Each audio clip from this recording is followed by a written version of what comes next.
Hello guys, magandang araw sa ating lahat. For today's video guys, meron akong share na kunting kaalaman lang para sa ating remote control ng ating TV.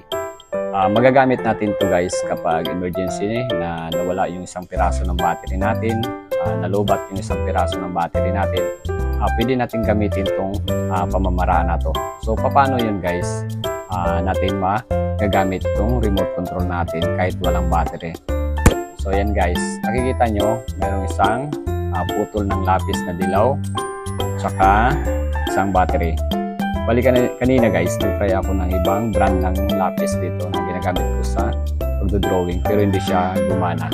Ito lang munggol na dilaw yung gumana dito sa remote control natin. Share ko lang tong video na to guys para dun sa malayo sa bayan, hindi kagad makabili ng battery.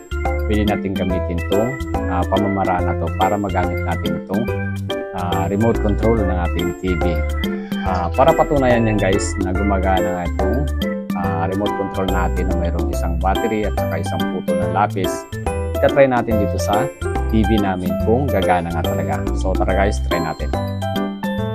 Ayan guys, tatry na natin kung gagana talaga itong remote control natin na mayroong isang battery at saka isang putol ng lapis.